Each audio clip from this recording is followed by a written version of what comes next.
एक आदमी बेचारा मजदूर था, मजदूरी नहीं चल रही थी, मजदूरी नहीं चल रही थी। जाता था मंडी में, घूम के चले आता था, कोई मजदूरी नहीं लेता था। तो दो चार दिन जब हो गए तो उसकी बीवी बोली कि आप कमाइएगा नहीं तो हम लोग खाएंगे क्या? मान गए भूख आप बर्दाश्त कर लीजिएगा, हम कर लेंगे, लेकिन ये छोटा छोटा बच्चा ये भूख बर्दाश्त नहीं कर पाएगा। शौहर ने कहा कि बीवी मैं क्या करूं, मैं तो जाता हूं मजदूरी करने, लेकिन मजदूरी नहीं मिलती, हम लौट कर चले आते हैं। तो बीवी बोली ऐसा कीजिए, मजदूरी छोड़िए, ये मेरे पास कुछ जेवर है, इसको लेके जाइए अररिया, बेच दीजिए, और जो पैसा मिलेगा ना तो ये जोंकी चौक में बिजनेस कीजिए, चावल खरीदिए, सब्जी खरीदिए, उल्टा पुल्टा करके बिजनेस कीजिए, मजदूरी छोड़िए। शौहर खुश हो गया, बीवी जेवर दी, अररिया गया, 10,000 में बेचा। कितना में बेचा बोलिए? अब वो पैसा लेके आ रहा था, रात शाम हो गई तो जलसा था, तो सोचा कि जलसा सुनिए लेते हैं तब घर जाएंगे। आके जलसा में बैठ गया। अब मेरे जैसा मुकर्री तकरीर कर रहा था, चंदा कर रहा था कि लोगों अल्लाह सखी है, सखावत को पसंद करता है। सुभान अल्लाह बोले तो माशाअल्लाह। मेरा अल्लाह सखी है, सखावत करने वाले को पसंद करता अल्लाह। एक बात याद रखना, बखील की दोस्ती अल्लाह से नहीं हो सकती। बखील की दोस्ती अल्लाह से, अच्छा बखील के क्या क्वालिटी है? 4 क्वालिटी है। क्या क्वालिटी है बोलिए? बखील जानी जाएगी? अरे बखील जानी हो? 4 क्वालिटी है बखील। कितना हुआ? कंजर, कंजूस, मक्खी चूस। ये सबसे लो क्वालिटी है मक्खी चूस का। अल्लाह पाक हम सबको बखीली से बचा, बुखल से बचा, बखील की सोहबत से बचा। आमीन बोलो अल्हम्दुलिल्लाह। अब हमारे जैसा मुकर्री तकरीर कर रहा था, जो अल्लाह के रास्ते में 1 देगा अल्लाह 10 देगा। अल्लाह का वादा है, अल्लाह का कुरान कह रहा है, ये हम नहीं कह रहे, अल्लाह का कुरान कह रहा है कि जो अल्लाह के रास्ते में 1 रुपया खर्च करेगा अल्लाह 1 के बदले कितना देगा भाई? मंजा बिल हसनत फलहु अशरु अमसालिहा। मेरा अल्लाह कहता है तुम 1 रुपये खर्च करोगे, हम 1 के बदले 10 देंगे। और हदीसों के अंदर में आता है कि अल्लाह 1 रुपया के बदले में 7 लाख रुपए अता फरमाए। सुभान अल्लाह बोले दमाश। तो हजरत तकरीर कर रहे थे, जो अल्लाह के रास्ते में 5,000 खर्चा करेगा अल्लाह उसको 10,000 देगा। जो अल्लाह के रास्ते में 10,000 खर्चा करेगा अल्लाह उसको 20,000 देगा। तो आदमी जब बीचों में बैठलो चल नहीं, बोली कि बाप इससे अच्छा बिजनेस की है। हम कहने जो की पलासी चौल और सब्जी खरीदते रहे हो। मौली साहब बोली जी कि जो अल्लाह के रास्ते में 10 देगा अल्लाह 20 देगा। बस उठ ले वहां से अले स्टेज पर, बोली मौली साहब ये 10,000 रुपये। हजरत दुआएं दिए, 10,000 रख लिए, वो रसीद काट के उसको दे दिया। जय वहां बैठी गई। फिर वो सोचल के हो देखो मौली साहब से नहीं पूछ ली, ये पैसा हमारा कख नहीं मिलता, ये पैसा हमारा देता के? हजरत से तो हम पूछे नहीं कि ये पैसा हमको मिलेगा कब और देगा कब। बोला पूछ लेंगे। हजरत तकरीर किए चले गए, अब पूछ नहीं पाया, जलसा खत्म हो गया, दुआ हो गई। अब बेचारे की हालत खराब, कदम उठाए तो उठ नहीं रहा है, बहुत मुश्किल से घर पहुंचा। तो बीवी बोली कि कहना इतना देरी कर रहा, कहाँ चला ला? जेवर बेच ला। बोले हाँ बेची थी। अच्छा बीवी से बोल सकता है वो कि हम चंदा दा दिली, ये कोटा बाल मत हमने रही। तो बीवी बोली कि जल्दी से मुंह हाथ धोइए, खाना खा रहा, खाना निकालते हैं। तो बीवी को बोला कि नहीं भूख नहीं, हमको भूख खत्म। चारपाई में सो गया। बीवी समझी तबीयत खराब हो गई। सुबह हुई तो अब उठ नहीं रहा बिस्तर से। बीवी बोली जल्दी उठिए, अब जल्दी जाकर नाश्ता करके जाइए बाजार, कुछ खरीदिए कुछ बेचिए।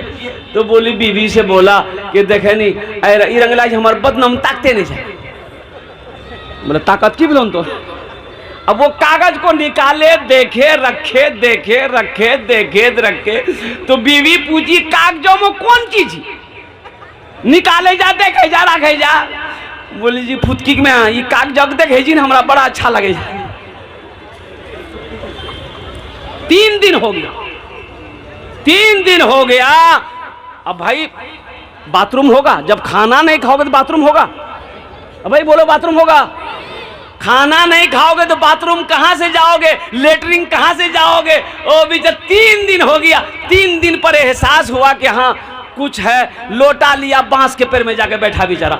अब वो पखाना क्या करे, वो सोच रहा था कि अब हम करें तो क्या करें। ओहो, इसी दरमियान में देखा कि जमीन पर कोई चीज चमक रही है, तो मिट्टी हटाया, मिट्टी हटाया, मिट्टी हटाया, देखा गड्ढा, वो एगो लोटा मिला। ओह, लोटा उठाया, खोला, ढक्कन खोला, देखा उसमें 20,000 का गड्डी रखा हुआ। बाप रे, देखना था, ये लोटा उठाया, वो लोटा छोड़ा, घर भागा। हाँ, और कुर्बान जाओ। फिर वो मौलवी साहब के पास में गया, बोला मौलवी साहब आप सही कहते हैं, अल्लाह देता है, अल्लाह ये के बदले 10 देता है, 10 के बदले 20 देता है, लेकिन आप ये नहीं बोले कि अल्लाह ऐसे ही नहीं देता है, अल्लाह हगा मुता के देता है। नौजवानों, मेरे भाइयों, अल्लाह दौलत दिया है, अल्लाह ने माल दिया है, अल्लाह ने अगर दौलत दिया है, सोने चांदी का मालिक बनाया है, तो इंशाअल्लाह अल्लाह के रास्ते में खर्च करो। खर्च करोगे, अल्लाह खर्च करने वाले को पसंद करता है, अल्लाह दान करने वाले को पसंद करता है, अल्लाह सदका करने वाले को पसंद करता है। अच्छा बताइए, दमिश्क की जामा मस्जिद में वहाँ के जो इमाम साहब थे वो तकरीर कर रहे थे सखावत पर, कि जिस आदमी की आदत सखावत की है, बगैर सखावत किए वो जिंदा नहीं रह सकता। ये आपके रानी के सऊद बाबू हैं, ईंटा भट्टा वाले। आप यकीन नहीं करेंगे, इस इलाके में कहीं ऐसा कोई जलसा नहीं है जिस जलसे में उसका 20, 25, 30, 50 हज़ार रुपये चंदा ना जाता हो। तो मैंने एक दिन कहा कि सऊद बाबू, अल्लाह आपको बहुत देगा। तो एक जुमला बोला कि हजरत अल्लाह देता नहीं तो हम खर्च कहाँ से करते हैं। सुभान अल्लाह बोला था, अल्लाह देता नहीं तो हम खर्च कहाँ से करते हैं। और उन्होंने कहा कि हजरत जानते हैं, जिस दिन मैं खर्चा ना करूं, अल्लाह के राह में सदका ना करूं, उस दिन हमको अच्छा नहीं लगता। ये हजरत तकरीर कर रहे थे कि लोगों, नमाज जो आदमी पढ़ता है उसके पीछे 2-4 शैतान लग जाता है, रोजा रखोगे 2-4 शैतान लग जाएगा, लेकिन जो आदमी सदका करता है उसके पीछे 70 शैतान लग जाता है। कितना शैतान लगता है? तो आलिम साहब तकरीर किए कि है कोई ऐसा नौजवान जो सदका करे, 70 शैतान को शिकस्त दे दे, हरा दे। एक नौजवान खड़ा हुआ, बोला मैं हूं। शैतान की ऐसी की तैसी, वो उठले गेले घर, आटा के बोरा खोल के एक झोला में आटा कसल के, बोला देखे शैतान हमको कैसे रोकता है। उसकी इतनी ताकत, 70 शैतान क्या 72 शैतान आ जाए फिर भी हमको नहीं रोक सकता। जिरंग को आटा निकाली झोला में ले के नहीं, वो जिरंग निकले, बीवी अभी खड़ा भैग। बोला कहाँ जैसा? बोला मैं सदका करे जैसे। बोले रख आटा वहां चूटा मरी गए, घरों में कुछ आने जाने, आ घरों का आटा लिया के सदका करवा, रखो जमन लिया आटा रख दीजिए। फिर आके जलसा में बैठ गया। तो एक आदमी पूछा, उनसे पूछा के शैतान को शिकस्त दे दिए, शैतान को हरा दिए? बोले भैया शैतान को तो हरा दिए थे हम, लेकिन क्या करें, शैतान की अम्मा आ गई, बस वहीं हम हार गए। शैतान की अम्मा आ गई, वही हमारी हार हो गई। इसलिए शैतान रोकता है, शैतान जानता है ये मस्जिद बना दिया, अगर ये मदरसा बना दिया, अल्लाह अकबर कबीरा, अल्लाह के रास्ते में अगर ये खर्च कर दिया तो इसका घर जन्नत में बन जाएगा। और मुसलमान जन्नत में जाए, मोमिन जन्नत में जाए, शैतान को गवारा नहीं है, शैतान को पसंद नहीं है। तो मेरे भाइयों, अल्हम्दुलिल्लाह सुम्मा अल्हम्दुलिल्लाह, जन्नत में महल बनाएंगे आप लोग इंशाअल्लाह। भाई कितने लोग बनाएंगे इंशाअल्लाह? हाथ उठाए इंशाअल्लाह, मैं दुआ करूँगा।